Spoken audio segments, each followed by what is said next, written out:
niat dia ta'ala iman tujuannya untuk ta'lim, maka Allah mengampuni dosanya sebelum melangkah. Alhamdulillah.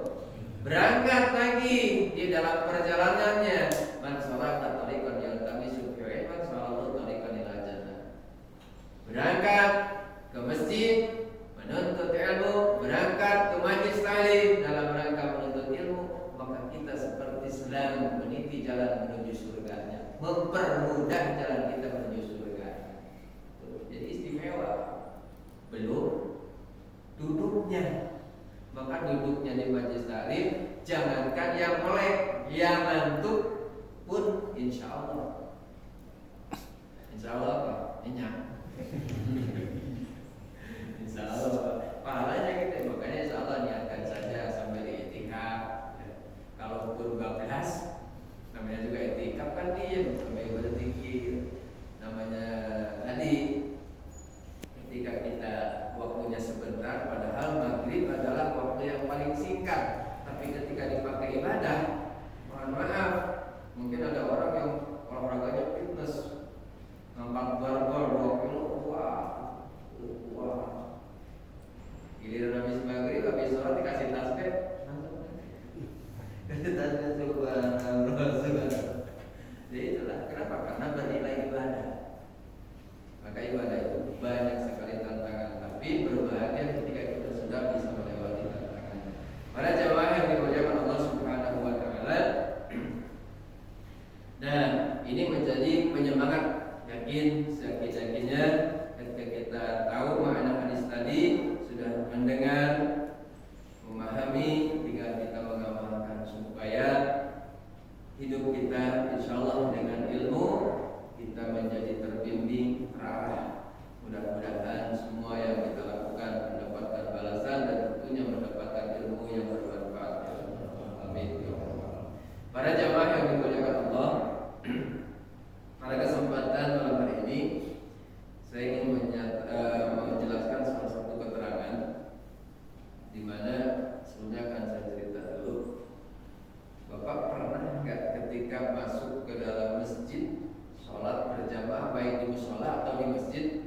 Ini kalau saya mungkin sering, entah di musola atau bahkan kadang ketika jamaahnya penuh. Di mana sholat Jumat?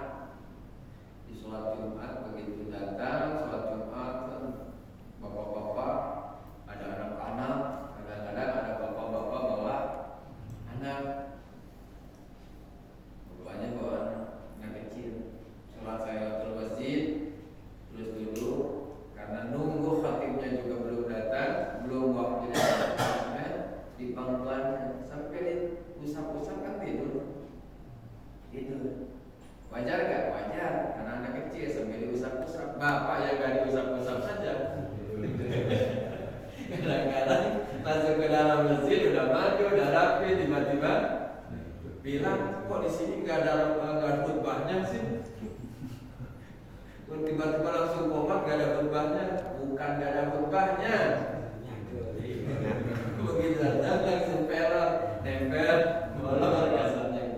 Nah, begitu komat kan dibangunin tuh. Dia bangun, kenapa? Karena di pangkuan bapaknya mau sholat. Bangun, anaknya bangun, nangis kaget. Biasanya kecil kan begitu. Dia tidak malu, nangis. Udah dirapiin, jangan nangis. Ini lagi mau sholat di masjid, nangis aja. Sampai bapaknya akhirnya kesal. Dikira mau berhenti, dicubit dikit. Nangis, kira-kira malah tambah nangis sama berhenti. Tambah kenceng. Nah, makin diceritain kayak gitu, ternyata ini kan mau mulai sholat, komat, imam subuh bangun di masjid lagi, di masjid. Akhirnya makmum, imam Allahu Akbar, makmum Allah, anak nangis tuh anak. Bapaknya kira-kira gimana? Aduh, ini anakku bikin baru. Nah, kira-kira Pak, ada yang tergambar gak dalam hati kita nih sekarang seandainya kejadian itu tadi atau sekarang? Kira-kira Bapak berpikirnya gimana? Kalau saya nih kira-kira begini, anak siapa sih? lagi sholat kan? Yang sebelah mungkin kalau kelihatan ditohirkan kalimat bisa dibaca. Ini kayak anak tetangga saya. Lalu dia, kenapa tuh anak kecil di bawah? Oh aja terus kan? Mungkin termasuk imam. Aduh, ini bikin pusing. Dalam hati, mungkin semua orang yang mendengar tangisan tadi, mungkin, mohon maaf, kekhusyuannya hilang. Bahkan berbalik, siapa nih anak ini? Kenapa begini? Selesainya kira-kira kapan tuh ngarangnya? Kalau bertanya ini siapa sih? Berarti setelah salat, assalamualaikum, warahmatullahi wabarakatuh. Oh benar tetangga saya. Baru selesai. Nah, ketika terjadi pada saat sholat, jangankan sholat Jumat atau sholat biasa saja yang fardu, misalkan maghrib, karena biasanya anak-anak itu hadirnya di maghrib, diajak oleh bapaknya, nangis. Terus apa yang harus diambil? Keputusan diambil oleh siapa? Oleh orang tuanya. Karena anak gak mungkin gak ngerti, suruh berhenti juga tetap nangis. Diambil keputusannya oleh makmum atau oleh imam. Keputusan harus segera diambil oleh imam. Maksudnya gimana? Kan dalam sholat itu apa yang dilakukan oleh makmum tergantung imam.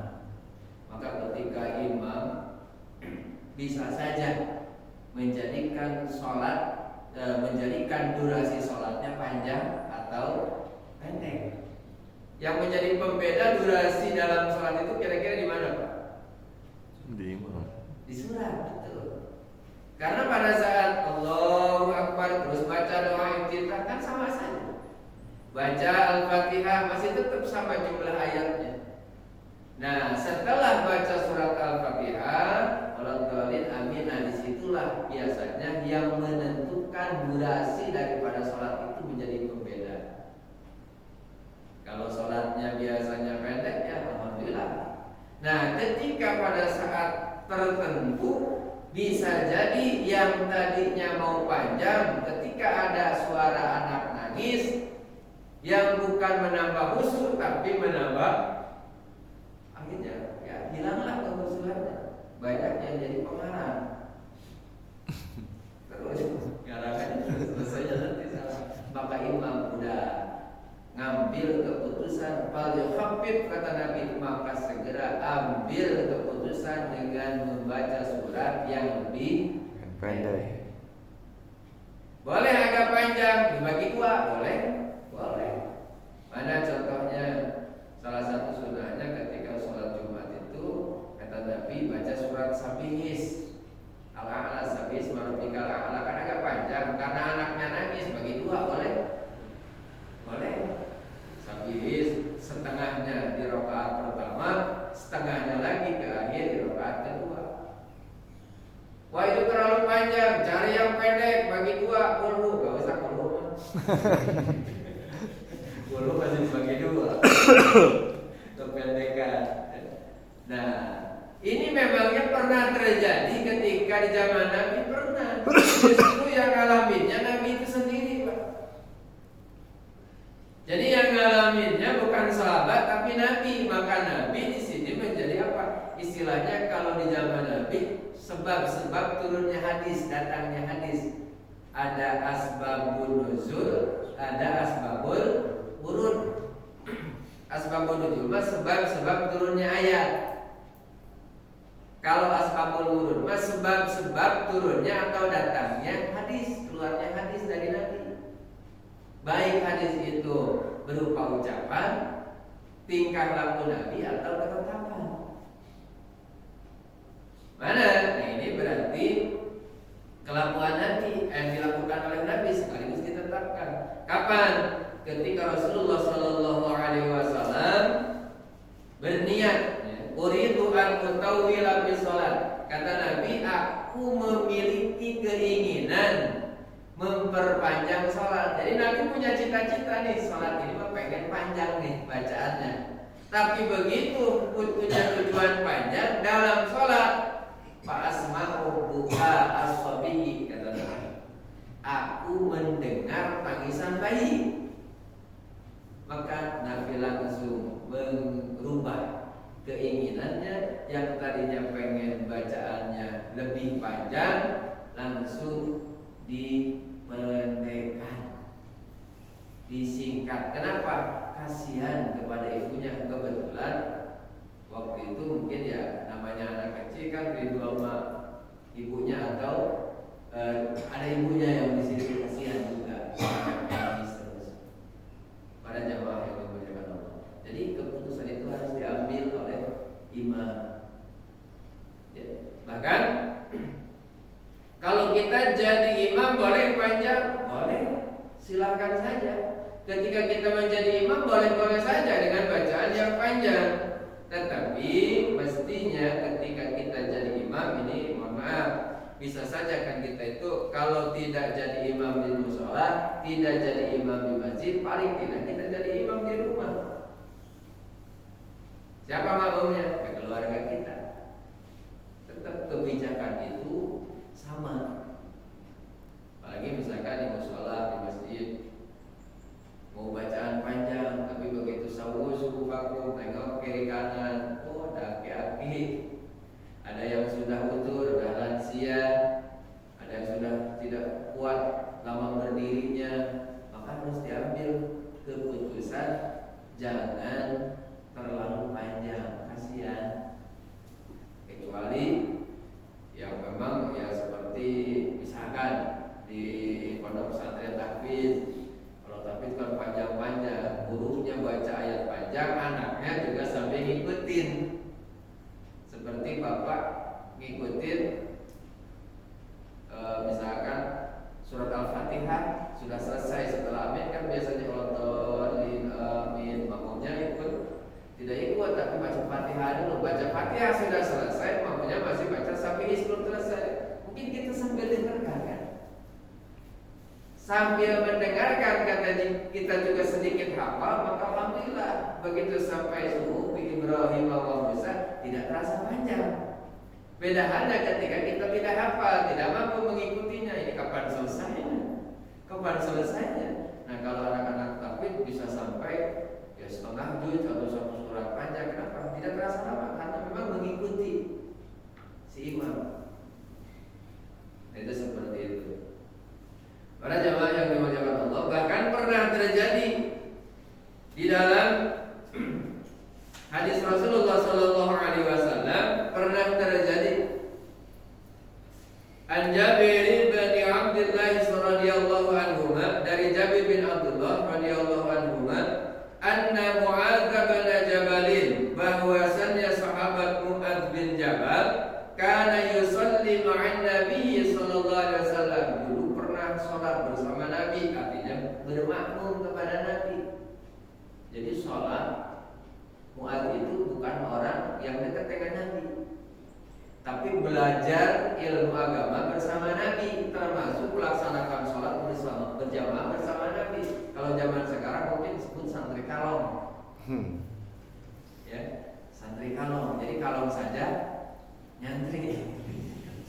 Maksud santri kalong itu gimana? Gajinya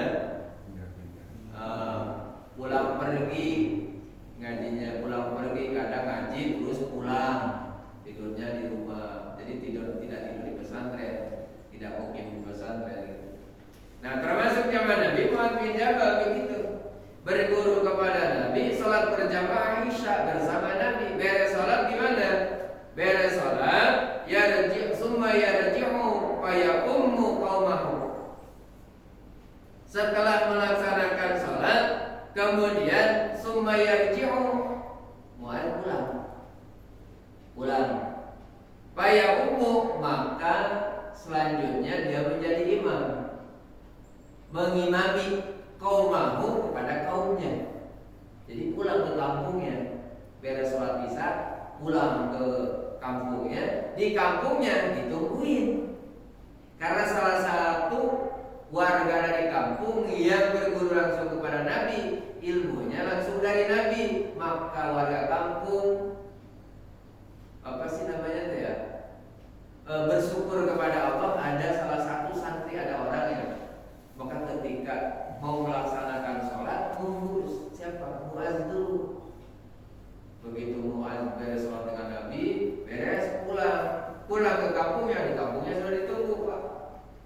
Ditunggu supaya ngapain? Supaya jadi imam. Karena gak ada yang bisa, gak ada yang berani. Nah pertanyaan kira-kira Pak, itu kan Mu'adz sudah sholat isya tuh, terus jadi imam di kampungnya, boleh gak sholat isya 2 kali? Ada yang pernah sholat isya 2 kali? Alhamdulillah lupa. Begitu lupa, udah sholat isya. Bapak biasanya misalkan pulangnya jam 8, karena perjalanan agak jauh sebenarnya dari tempat kerjaan mah habis maghrib. Di perjalanan lumayan sejam, berhenti dulu karena hujan di satu masjid, ikut berjamaah sholat isya. Karena biasanya sholat isyanya jam 8 di rumah, setelah pulang lupa, begitu nyampe tengah 9 udah bersih-bersih karena bekas hujan apa ganti baju, mau sholat, udah wudu mau sholat, Allahu Akbar, ingat udah ya tadi, kira-kira lanjut gak? Udah tadi udah ini. Padahal seandainya melanjutkan terus boleh? Boleh saja, sah-sah saja. Nah ini juga menjadi dalil ketika misalkan kita sudah sholat isya, kemudian sholat isya lagi, apalagi kita membantu orang lain melaksanakannya dengan berjamaah. Bapak di sini jadi makmum, pulang ke rumah, istri minta ya berjamaah yuk bersama anak-anak, jangan nolak. Ayo, padahal kita sudah sholat. Pahalanya beda, cuman sholat isya yang pertama nilai pahalanya wajib, sholat isya yang kedua mendapatkan nilai pahalanya sunnah. Kalau sholatnya sholat wajib, seperti haji, ibadah haji wajibnya berapa kali? Sekali saja. Yang kedua ulang selanjutnya itu bukan sunnah. Nah itu, jadi boleh-boleh saja melaksanakan sholat isya sampai lebih dari 1 kali. Apalagi memang kita diberikan kewenangan, contoh untuk mengimami semacam Mu'adz tadi. Nah, jadi Mu'adz mengimami, sudah nunggu lama banget sih Mu'adz belum datang. Begitu Mu'adz datang, komat itu kan salah satu tanda sholat fardu akan segera didirikan. Sholat fardu makanya komat untuk sholat fardu, karena sholat sunat mah ada komatnya dulu kan? Sholat Idul Adha ada komatnya nggak?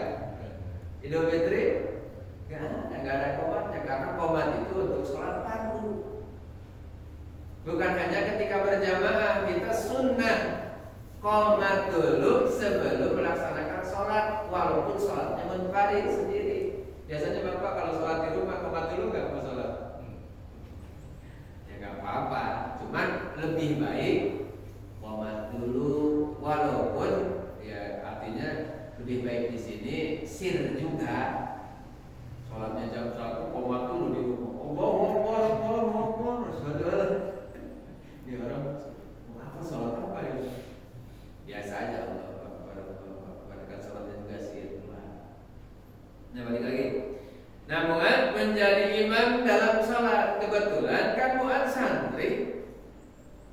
Bisa saja kalau zaman sekarang juga santri. Nah sholat isya Allahu Akbar, makmumnya takbiratul ihram, beres Fatihah, Mu'adz bacanya apa? Fasallal isya'a faqara'a bil baqarati. Kira-kira sudah ketangkap? Sholat Mu'adz, sholat isya itu jadi imam, faqara'a maka membaca Mu'adz bil baqarati, surat. Kita kebayangkan lamanya. Kata mamu mungkin udah lama nungguin datangnya, giliran sholat rakaat pertama Al-Baqarah lagi. Ya Allah. Aduh. Kita kadang-kadang manusiawi ya. Mohon maaf. Jadi saya nih di kampung kadang-kadang yang berdekatan, imamnya besok siapa sih? Raweh. Besok mah itu Abah yang mohon maaf kadang-kadang suka sombong gitu, yang kayak keong. Maksudnya gerakan yang kayak keong, bacanya kayak keong pelan gitu. Jadi kadang-kadang tarawih pertama mulai 7:30 beres 8:30 itu udah luar biasa dihujat lama. Besok siapa? Oh besok mah tuh buruk kilap. Besok mah kira-kira pada setengah nyaman tuh?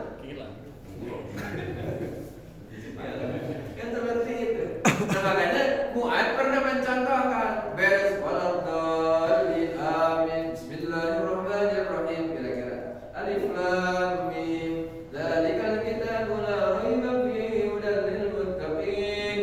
Kita ada yang baca itu Pak setelah Fatihah ada rakaat pertama ada di kita juga, cuman biasanya sampai wa ulaika humul muflihun Allahu akbar. Itu aja yang biasa baca tahlil. Kalau tahlil 5 ayat pertama. Nah ini mah panjang. Ketika sholat dilaksanakan baca surat Al-Baqarah, ada dari salah satu jamaah fansarafa rajulun faka'anna mu'adzab tanawala minhu. Ketika sedang baca surat Al-Baqarah yang panjang, fansarafa, ada salah satu makmum yang keluar. Kasarnya ada salah satu makmum yang kabur dari jamaah gitu. Rokot dia. Fansarafa rajulun faka'anna mu'adzab tanawala minhu, seolah-olah dia itu kurang senang sama Mu'adz. Kata siapa kurang senangnya? Kata jamaah yang melihat. Karena kebetulan Mu'adz jadi imam, dia posisinya bagian tengah, terlihat oleh jamaah yang di belakangnya. Pasti kan bertanya-tanya, Pak. Ini lagi baca Al-Qur'an, dia keluar. Yang lihat kira-kira gimana? Kayaknya dia nggak senang mau kepanjangan. Padahal yang nggak senang kepanjangan mungkin dia sendiri udah punya pikiran ke sana. Ya, ada lagi yang mikir, mau kemana? Mungkin dia lapar kali ya. Belum makan, nungguin lama, sekarang cuaca lama. Ada juga mungkin, kurus kayaknya udah nggak bisa jalan dia. Nah, dalam sholat semacam itu lahir kata Nabi, fabalagha an-nabiyya, maka sampai kabar itu. Ketika Mu'adz jadi imam, suratnya baca surat Al-Baqarah sampai ada makmum yang pulang duluan. Akhirnya sampai kabarnya kepada Nabi, dipanggil Mu'adz, ya Mu'adz, ta'ala. Kira-kira begitu. Hai Mu'adz, apakah benar klarifikasi? Apakah benar kamu begini-begini? Betul ya Rasulullah. Maka kata Rasulullah, fatanun salah samira. Sampai mengucapkan fatanun itu kau telah membuat fitnah dalam sholat itu seperti apa? Lah macam tadi, ketika orang dalam hatinya mungkin salah satunya kalau terjadi di kita ada anak nangis, anak yang nangis, yang dengar kayaknya gimana sih bapak anak kecil kalau dibawa pulang. Nah itu termasuk membuat fitnah di dalam sholat. Nah bagi si imam yang muat fatanun, kenapa? Karena terlalu panjang, akhirnya menyebabkan banyak pembuat fitnah, haram dalam hatinya. Bisa jadi dari karangan, dari tebakan-tebakan atau prediksi makmum yang melihat ada seorang yang bulat, ada yang benar. Begitu selesai lama-lama ditanya, kamu kenapa sih pulang kemarin mulus banget gitu. Kan bisa jadi banyak yang tidak benar tebakannya. Pokoknya dia kesel sama Mu'adz karena kelamaan baca Allah. Nah disinilah maka kebijakan harus diambil oleh imam. Makanya salah satu sunahnya ketika sebelum dimulai takbiratul ihram, imam nengok ke bagian jamaah makmumnya dari mulai ujung ke ujung, bukan hanya sekedar melihat bagian barisan. Kira-kira Pak ketika melihat lurus itu bagian depan, bagian belakang. Kadang-kadang kita kan kadang-kadang ya ditengok dari depan, nengok Pak munduran Pak, kurang lurus. Begitu bapaknya mundur, ditengok dari belakang, Pak majuan Pak. Kenapa? Ya mohon maaf, kan orang itu beda-beda. Ada yang perutnya offset perutnya offset, misalkan disuruh mundur, dia bisa dari belakangnya. Makanya meluruskan itu dari bagian mana? Dari bagian belakang. Lihatnya dari bagian belakang Pak. Insya Allah Pak, sampai dengan saat ini yang gendut bagiannya ke depan, gak ada yang ke arah punggung.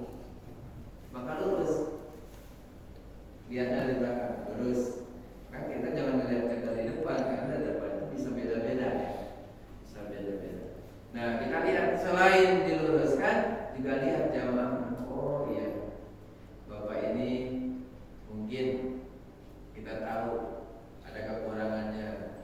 Oh ini. Nah disitulah ambil kebijakan. Makanya salah satu sunnahnya ketika misalkan sholat Jumat, kok bacanya tuh surat Sabihis melulu, ya salah satu sunnahnya itu. Rasulullah mencontohkan itu.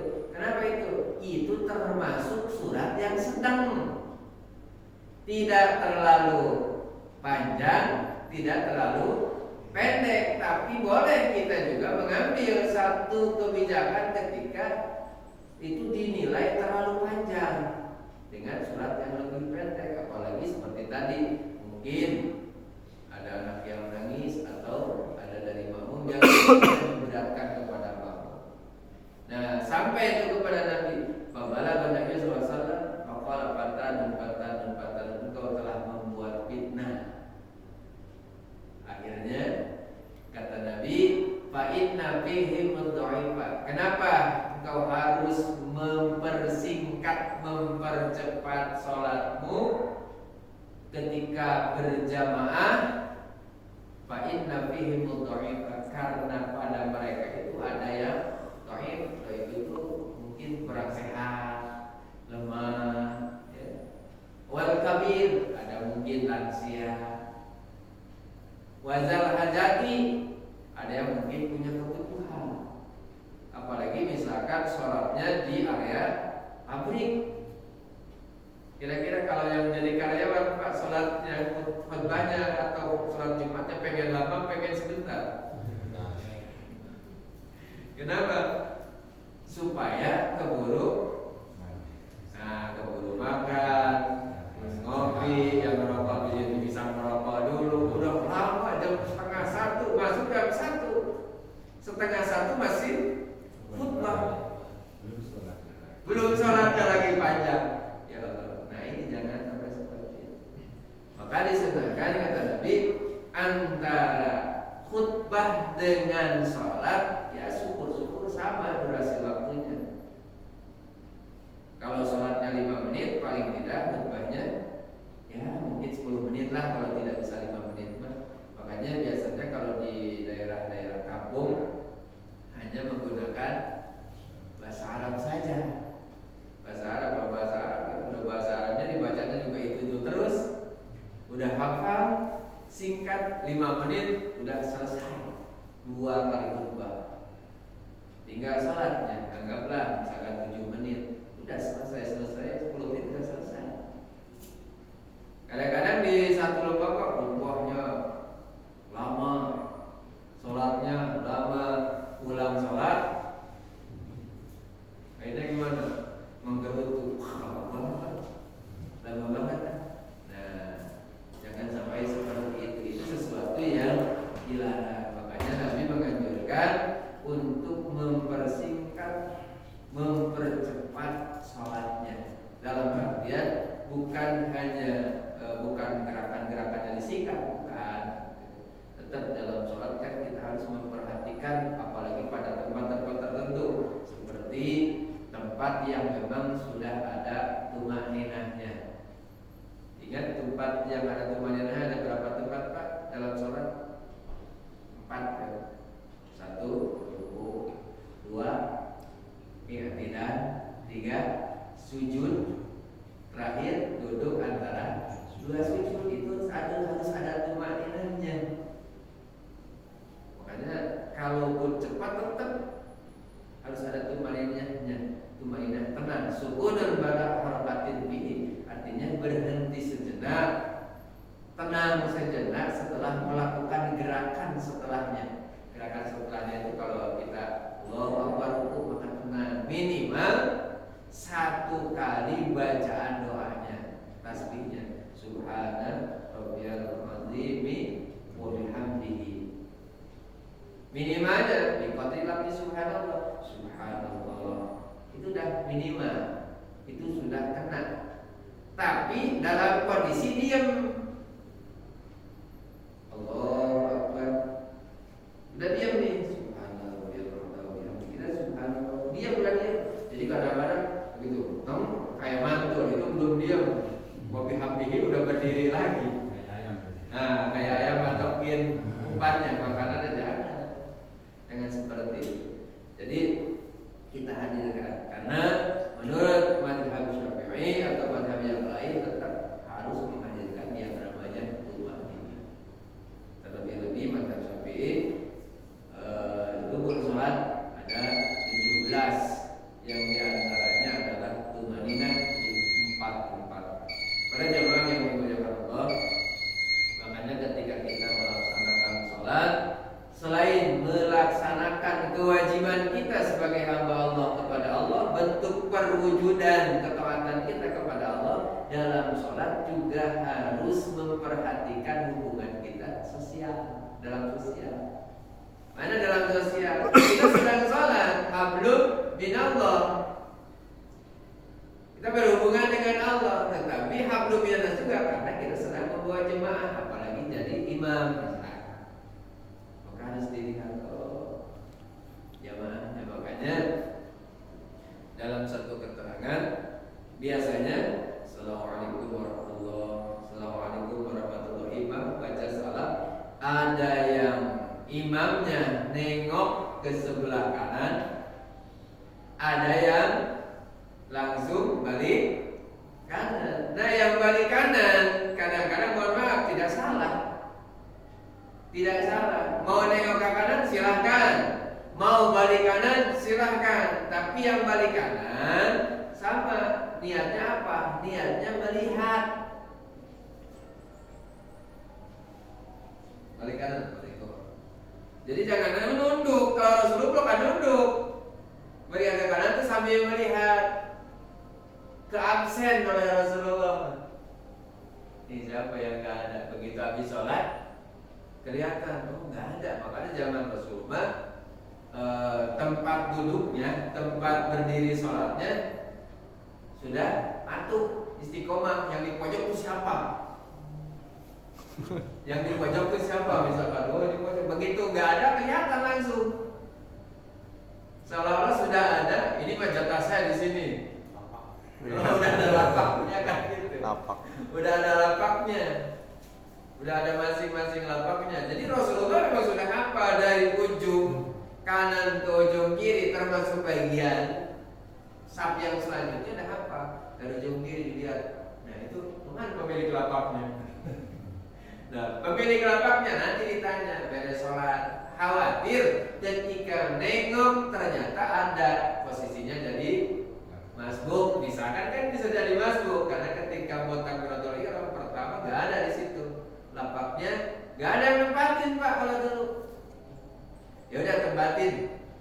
Nah, beres sholat, nengok dilihat, oh ternyata itu datangnya belakangan, misalkan begitu. Jadi sudah hafal, sudah hafal. Nah termasuk dalam hal jadi imam. Jadi imam boleh nggak imam ganti-ganti? Boleh. Apalagi imamnya memang belum ditetapkan siapa saja, boleh. Kalau sudah ditetapkan kepada, misalkan sudah ditetapkan jadwal imam maghrib pokoknya tidak ada. Apalagi di masjid-masjid besar kan, di masjid-masjid besar mah bukan hanya Jumat tapi imam rawatib masjid, misalnya di masjid mana misalkan maghrib saja sudah ditentukan imamnya, jadi sudah memiliki tanggung jawab. Ketika di luar saya jadwal imam ini sekarang maghrib, maka dia sudah mempersiapkan hari itu. Maka di kita mah kadang-kadang imam maghrib biasanya itu pas gak ada, ya udah mau gak ada aja, tinggal siapa yang ada. Tapi alhamdulillah kita mah alhamdulillah sekarang sudah ada bisa. Kalau zaman dulu ya contohnya tadi udah siap sholat tapi nunggu imam, nunggu muaz datang dulu. Sebenarnya bukan zaman dulu, tapi memang ada dari zaman dulu. Mohon maaf, pernah di Sindang Longo ya, di Sindang Longo saat itu kan masjidnya, musholahnya baru didirikan. Ada orang wakaf dibangun, alhamdulillah. Biasanya kan semangat yang tadinya nggak ke masjid karena musholah, merasa musholah hasil swadaya berpartisipasi baik tenaga atau pikiran atau materi, akhirnya alhamdulillah merasa memiliki. Wah, intinya ke musola, subuh ke musola. Tahu sendiri kalau di kampung kan rata-rata kan kunut ya. Kunut itu kalau nggak bisa ya bingung pastinya. Begitu bapak-bapak zaman dulu kan memang kadang-kadang lebih awal bangunnya dibanding yang muda-muda. Awal itu gimana? Biasanya kalau pergi ke gunung, ke ladang udah subuh, sebelum subuh udah bangun. Tapi bukan untuk sholat, nyiapin bekal, nyiapin golok, begitu beres subuh berangkat. Nah ini udah siap karena udah agak berangkat lagi kemana-mana, subuh berangkat. Salatullah, nggak berani megang mic di dalam doang, sambil nungguin imam, karena imamnya belum datang, Pak. Nggak berani megang mic, atau ngeper, megang mic. Udah sholawatan kan ya jam 5. Dari subuh setengah 5 jam 5 tambah siang. Akhirnya tuh dua aki-aki cerita. Bukan dua aki-aki, orang tua semua. Imamnya kebetulan gak datang kesiangan. Akhirnya gimana? Bah, imam bah. Jadi alergi. Ini aku kamu mudahan. Nggak bisa. Ini akhirnya nggak ada yang bisa. Kok ini tambah siang aja? Tadi nggak ada yang mau. Akhirnya ini nggak mau, kamu nggak mau. Ini nggak mau. Akhirnya, ya tuh kalau nggak mau mah. Akhirnya pada pulang. Nah, pada sholat. Kenapa? Apalagi pada sholat subuh. Kenapa? Karena pemahamannya kan belum dapat, belum tahu. Sholat sendiri mungkin kalau sendiri berani, Pak. Tapi ketika disaksikan oleh orang lain, kunut kamu baca apa nanti tadi? Gak tahu. Angkat tangan aja. Akhirnya ya udah kalau nggak ada yang jadi kita pulang aja, udah nggak usah sholat. Pada pulang. Besoknya alasan, pasti alasan. Nah ini makanya tuh jawab itu begitu. Alhamdulillah sekarang mah ketika imamnya yang biasa nggak ada yang lain, gitu kan. Itu semacam itu kalau imamnya nggak ada. Akhirnya, bah pada kemana? Kemarin juga nunggu sampai siang nggak ada imamnya. Akhirnya kalau sudah libur 1 kali, apalagi 2 kali biasanya terusan. Nah gitu. Biasanya keterusan. Makanya alhamdulillah ketika sekarang di mushola, di masjid sudah banyak orang-orang yang mampu, ya. Ketika memang imam utamanya tidak ada, alhamdulillah ada badannya. Ternyata zaman Nabi juga begitu. Bahkan satu kampung nungguin imam, padahal sudah sholat bersama dengan Nabi, tapi dia ditunggu jadi imam. Makanya ini juga jadi dalil kalau kita pengen jadi imam di tempat lain setelah kita melaksanakan sholat di sini dalam rangka membantu orang lain melakukan berjamaah, boleh sah saja. Para jamaah yang dimuliakan Allah, jadi intinya yang pertama kita harus tetap semangat karena ini modal buat saya, buat diri kita. Kebaikan yang kita lakukan sekecil apapun akan Allah perlihatkan balasannya nanti. Hari ini kita duduk di masjid, syukur-syukur kita berharap pada Allah kita panjang umur, sehat walafiat. Walaupun mungkin bukan hanya di sini, kalau di sini kan alimnya sebulan sekali, misalkan yang bersama saya mas sebulan sekali. Tapi mudah-mudahan walaupun sebulan sekali kita istiqomah. Karena ketika kita pulang perginya saja ke masjid, melaksanakan taklim, melaksanakan ibadah, insya Allah Allah sudah siapkan